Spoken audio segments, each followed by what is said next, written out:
সংগ্রামী ভাই এবং বন্ধুগণ, দীর্ঘ প্রতীক্ষার জাতীয় নির্বাচন আগামী ফেব্রুয়ারি মাসে অনুষ্ঠিত হতে যাচ্ছে। এই মর্মে আগামী 2-1 দিনের মধ্যেই শিডিউল ঘোষণা করার কথা রয়েছে। আমরা মাঝে কিছু ষড়যন্ত্র লক্ষ্য করছি। আজকের এই সমাবেশ থেকে অন্তর্বর্তীকালীন সরকার এবং নির্বাচন কমিশনকে আমরা বলবো, কারো ষড়যন্ত্রের কাছে আপনারা মাথা নত করবেন না। যে ঘোষণা আপনারা দিয়েছেন সেই ঘোষণা অনুযায়ী যেন তফসিল ঘোষণা করা হয় এবং ফেব্রুয়ারিতে নির্ধারিত সময়ের মধ্যে যেন নির্বাচন করা হয়, সেই জোর দাবি আমরা জানাচ্ছি।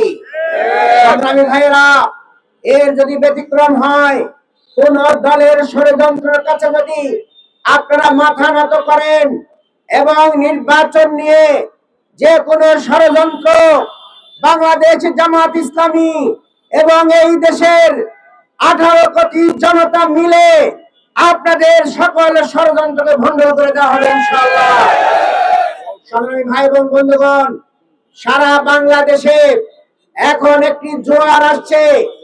নতুন বাংলাদেশ কারা গঠন করতে পারে, কারা দুর্নীতিমুক্ত বাংলাদেশ গঠন করতে পারে, কারা উন্নয়ন অগ্রগতির বাংলাদেশ গঠন করতে পারে, তারা আজকে মনে করে দাঁড়িপাল্লা প্রতীককে যদি ভোট দিয়ে জয়যুক্ত করা হয় তাহলে সারা বাংলাদেশে দুর্নীতি মুক্ত হবে ইনশাআল্লাহ।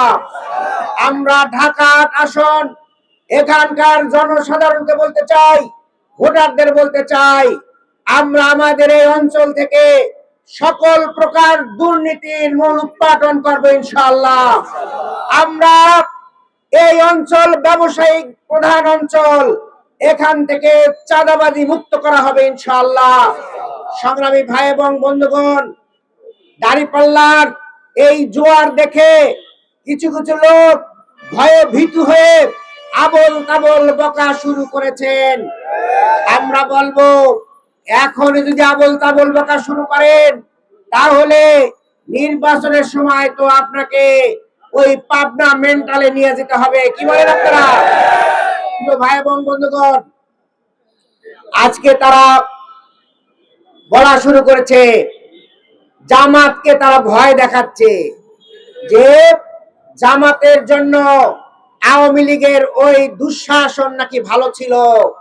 আমরা মনে করি যে কথাটা সঠিক বলেছেন।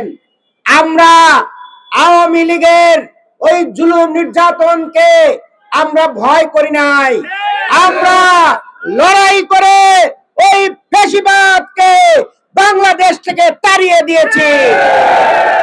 ভাইরা, জনগণ জানে মার্চ ফর ডেমোক্রেসির দিনে কাদের দায়িত্ব ছিল, আর ওই বালুটা কারা সরাইতে পারে নাই, কাদেরকে দেশনেত্রী মোবাইল করে মোবাইল বন্ধ পেয়েছে, ওই সকল দালালদেরকে এই দেশবাসী চেনে এবং প্রত্যাখ্যান করবে ইনশাআল্লাহ। ভাইরা, তারা আজকে আবল তাবল বকা শুরু করেছে, আমরা নাকি ধর্মের ব্যবসা করি।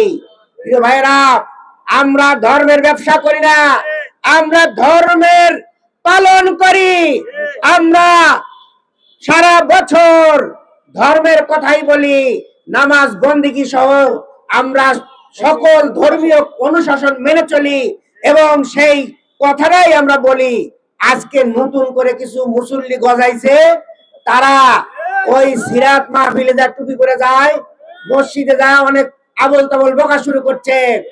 এই ধরনের বকা বন্ধ যদি না করেন তাহলে আগামী নির্বাচনে জনগণ আপনাদেরকে লাল কার্ড দেখাবে ইনশাআল্লাহ।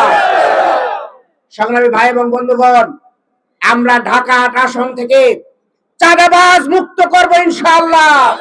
আমরা ঢাকা আসন থেকে দুর্নীতি মুক্ত করবো ইনশাআল্লাহ।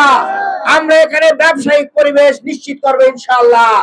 আসুন আমরা সবাই মিলে দাঁড়িপাল্লা প্রতীকের প্রচারণা চালাই এবং সিদ্ধান্ত নেই যে কোনো মূল্যে আমরা ওই ভোট ডাকাতদেরকে প্রতিহত করে বিজয়ের ছিনিয়ে আনবে ইনশাআল্লাহ।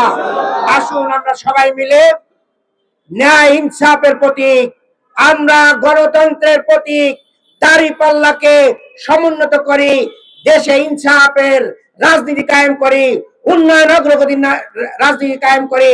সেই আহ্বান জানিয়ে সবাইকে ধন্যবাদ মোবারকবাদ জানিয়ে আমার বক্তব্য এখানে শেষ করছি। আল্লাহ হাফেজ।